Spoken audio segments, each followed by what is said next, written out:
नमस्कार, मैं विक्रांत शर्मा। तो आप देख रहे हैं अपना लोकप्रिय TV channel media junction 21 media junction TV.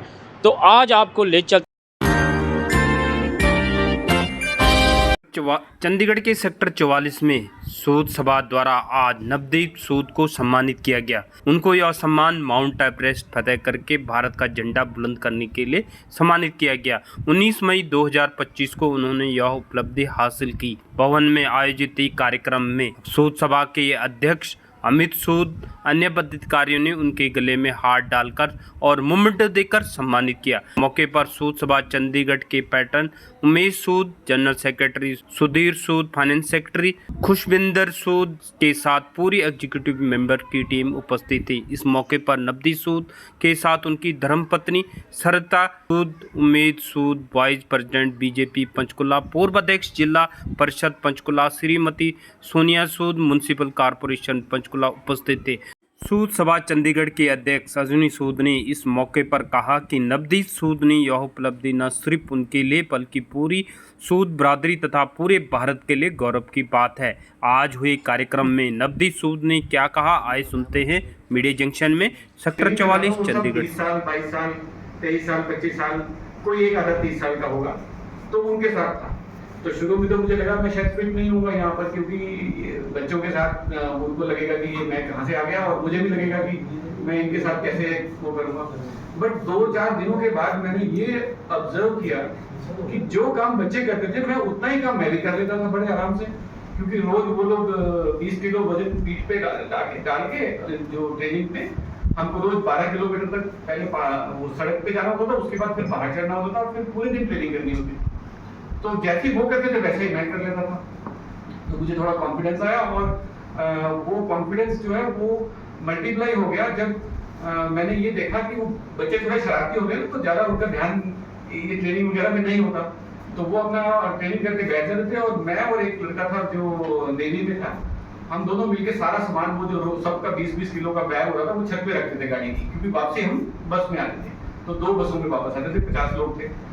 तो वो जब मैंने देखा कि जितना काम वो करते मैं तो उससे भी ज्यादा कर रहा हूँ, तो थोड़े दिनों बाद जो इंस्ट्रक्टर्स थे उन्होंने सभी को ये कहना शुरू कर दिया कि देखो एक इंसान जो है वो 55 साल का होके भी तुम्हारे जैसे काम कर रहा है। तो वो उससे भी मुझे बहुत मनोबल मेरा बढ़ता चला गया।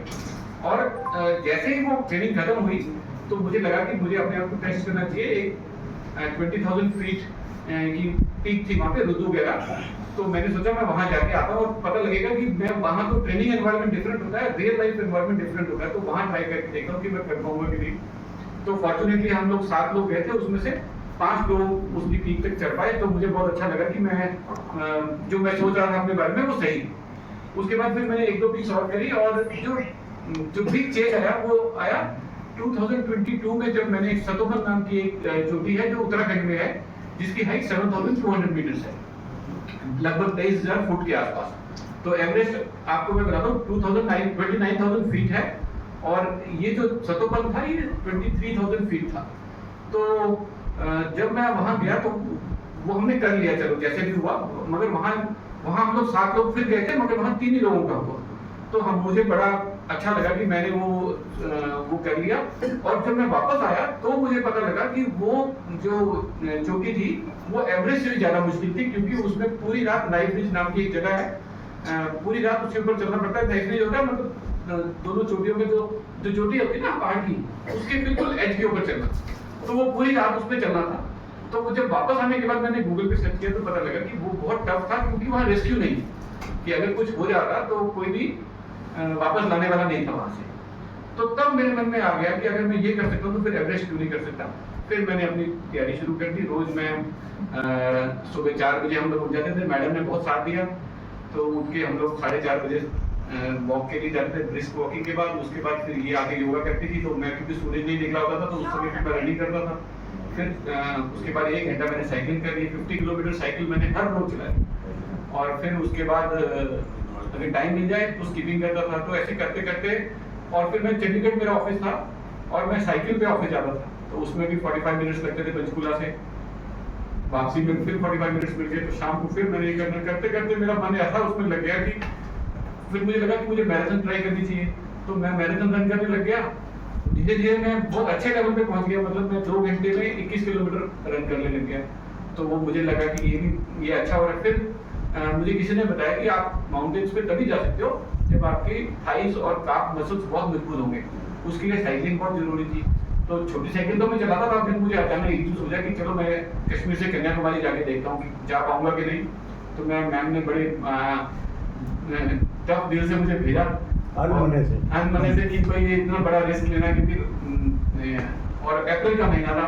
5 अप्रैल को मैं गया और 23 अप्रैल को मैं वापस आया। तो साउथ में तो आपको शायद आइडिया होगा कि एक्सट्रीम गर्मी हो जाती है। तो जैसे मैं अपना ये झांसी वगैरह मैंने क्रॉस किया, तो उसके बाद मैंने दिन में होटल पे बैठा ना और रात को साइकिल चलानी। तो रोज मैं 250 किलोमीटर साइकिल चलाता था और मैं 19 डेज में कन्याकुमारी पहुंच गया। तो जब मैं वहां पहुंच गया, उसके बाद वापस आके मुझे बैंक से बहुत सम्मानित किया गया कि ऐसा आगे किसने किया। तो फिर मेरे को लगने लग गया कि अब मैं ये कर सकता हूँ।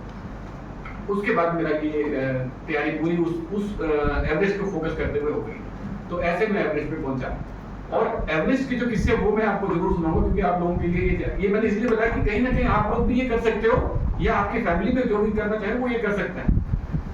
तो एवरेस्ट में बेस कैंप जो है वो काठमांडू से टैक्सी से जगह है रामेजाप, वहां तक जाना पड़ता है। और वहां से फिर एक छोटा जहाज है जो लुकला नाम की एक जगह तक जाता है। तो ये वाला सफर तो आपका गाड़ी में और जहाज में हो गया। लुकला से रोज 10 घंटे ट्रैक करना पड़ता है और आप 9 दिनों बाद एवरेस्ट बेस कैंप पहुंचते हो। तो एवरेस्ट बेस कैंप जो है वो 5300 मीटर पे है, मतलब लगभग 17,000 फीट के आसपास। तो एवरेस्ट बेस कैंप जो ग्लेशियर के ऊपर है, मतलब ग्लेशियर होता है जो बर्फ की नदी समझो आप, तो उसके ऊपर ही वो बना हुआ है। तो मैडम भी साथ में गई थी। तो वहाँ एक्सट्रीम ठंड होती थी, क्योंकि -20 डिग्री टेम्परेचर वहाँ हमेशा होता था और ऑक्सीजन कम हो जाती, क्योंकि वहाँ पेड़ पौधे तो खत्म हो जाते, नीचे रह जाते हैं।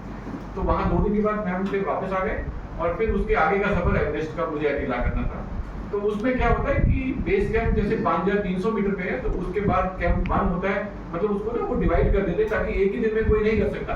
तो कैंप 1, 2, 3, 4 ऐसे 4 कैंप लगते हैं रास्ते में।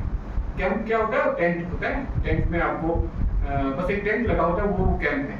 तो आपको वहाँ जाके खाना भी खुद बनाना है, आपको पानी भी वहाँ खुद बनाना है। आपको तो आपके पास इक्विपमेंट होता है, जैसे बुटेन गैस होती है, उसकी इतनी सी वो गैस होती है, इतना सा सिलेंडर होता है उसका, और उसके ऊपर इतना बड़ा पतीला मिलता है और एक छोटा सा बर्नर होता है जिसमें आप समझ लो 5 या 6 मोमबत्ती में जितना ताकत होती है उतनी उसकी हीट निकलती है। तो टेंट में जाने के बाद हमारा काम यही होता है कि सबसे पहले प्यास लगी होती है और पानी है नहीं, तो बर्फ को बाहर से नीचे से इकट्ठा करते हैं, फिर उसमें डालते रहते हैं। तो इतनी बर्फ अगर डालते हैं तो 1 गिलास पानी बनता है, क्योंकि बर्फ के मॉलिक्यूल दूर दूर होते हैं। तो बर्फ को पिघालने के बाद फिर वो पानी बनता है। फिर उसी पानी को पहले अगर उबाल लें तो उसमें सूप का पाउडर डाल दिया या मैगी डाल दिया, तो वो डाल के हम वो वहाँ पे हमारा ये खाना होता है। और